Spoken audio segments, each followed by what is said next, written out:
పోలీసులు గుర్తుపెట్టుకోవాలి.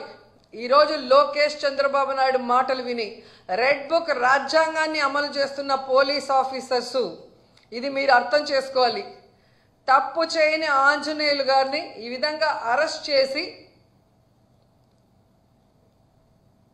ఆయన్ని హ్యూమిలేట్ చేస్తూ అవమానపరుస్తుంటే తప్పు చేసిన మిమ్మల్ని చట్టం ముందు నిలబెట్టి మీకు బుద్ధి చెప్పే రోజు దగ్గరలో ఉంది. కాబట్టి అలాంటి తప్పులు చేయకుండా మీ పని మీరు కరెక్ట్గా చేయమని కూడా ఈ సందర్భంగా తెలియజేసుకుంటున్నాను.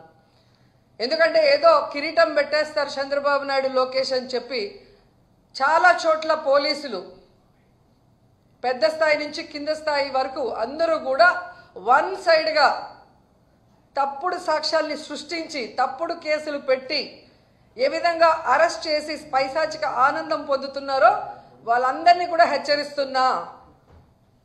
భవిష్యత్తులో మళ్ళీ కూటమి ప్రభుత్వం వచ్చే అవకాశం లేదు. ప్రజలు ఇప్పటికే మేల్కొన్నారు. ఈ కూటమి ప్రభుత్వం వల్ల వాళ్ళు సర్వనాశనమైన విషయాన్ని వాళ్ళు గుర్తించారు. జగన్మోహన్ రెడ్డి గారి ప్రభుత్వంలో పేదలు ప్రశాంతంగా బ్రతికిన విధానం గుర్తుపెట్టుకొని మళ్ళీ జగనన్న కోసం ఎదురు చూస్తున్నారు. జగనన్న ముఖ్యమంత్రి అయిన వెంటనే తప్పు చేసిన వాడు ఎవరైనా వదిలిపెట్టేది లేదు. ఇందులో కక్ష సాధింపు అని మాట్లాడుతున్నారండి, నాకు అర్థం కావట్లే.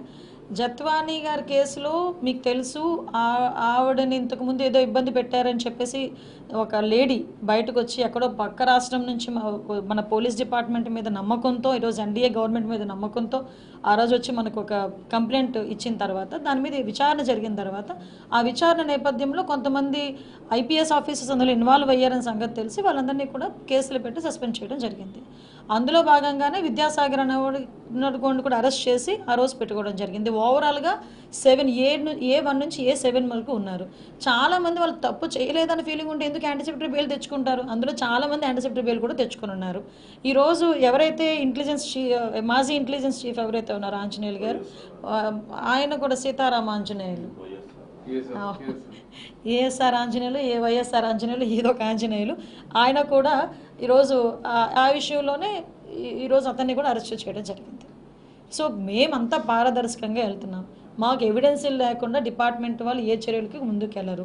విత్ ఆల్ ఎవిడెన్స్ గ్యాదర్ చేసుకున్న తర్వాతనే మేము కూడా ఏదైనా ఒక చర్యలు తీసుకుంటున్నారు.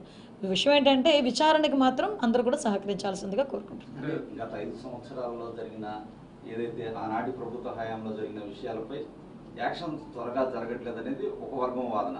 మరికొంతమంది రాజకీయంగా కక్ష సాధిస్తున్నారంటారు. ఎట్లా డిపార్ట్మెంట్ సార్ ఒకటండి, ఇప్పుడు ఏదైనా ఇప్పుడు ఫర్ ఎగ్జాంపుల్ నేను దెబ్బతిన్నాను అనుకోండి, నేను దెబ్బతినేటప్పుడు అవతల వాడికి అదే రకమైన దెబ్బ ఇమీడియట్గా తగలాలని కోరుకోవడం అన్నది మానవ నైజం. సో ఆ నైజంలో భాగంగానే ప్రతి ఒక్కరు ఇంకొంచెం లేట్ అవుతుందేమో అనుకుంటారు. కానీ ఆ పొజిషన్లో ఉన్న వాళ్ళు ఏం చేయాలంటే ఇంతకు ముందులాగా అడపా గబగబ తీసుకెళ్ళి ఒక నోటీస్ ఇచ్చేసి లాక్ వచ్చేసి మొహాలకి గుడ్లు కట్టేసి కూర్చొని పెట్టి తీరా కోర్టుకు వెళ్ళేసరికి కోర్టు ముట్టికాయలు పెడితే ఒక నోటీస్ ఇచ్చి ఇంట్లో పంపించేసిన పొజిషన్స్ ఎన్ని లేవండి. ఈరోజు లాస్ట్ గవర్నమెంట్ చేసిన అత్యుత్సాహ పనుల మీద కొన్ని వందల కేసుల్లో కోర్టులు ముట్టికాయలు ముట్టినాయి. కానీ ఈరోజు మాకు ఆ పొజిషన్ లేదే. ఈరోజు మేము ఏదైనా సిస్టమేటిక్గా చేస్తున్నాం. ఎస్, ఒక ఆరోపణ వచ్చింది, ఆ ఆరోపణలు ఎంత నిజానిజాలు ఉన్నాయి వెరిఫై చేసుకుంటున్నాము. వెరిఫై చేసుకుని అందులో ఎంతమంది ఇన్వాల్వ్ ఉన్నారో చూసుకుంటున్నాము. వాటి తగ్గ సాక్ష్యాధారాలు తీసుకుంటున్నాము. ఈ ప్రొసీజర్లో కొంత మీకు లేట్ అని మీరు అనుకుంటున్నారు, ప్రాపర్ వేలో వెళ్తున్నామని మేము అనుకుంటున్నాం. దానికి ఏంది ఇప్పుడు జనరల్గా పబ్లిక్ ఏంటంటే లేట్ అవుతుందేమో అని అనుకుంటున్నారు అన్న దానికి సమాధానం చెప్పా. వీళ్ళు ఎందుకు భయపడుతున్నారు?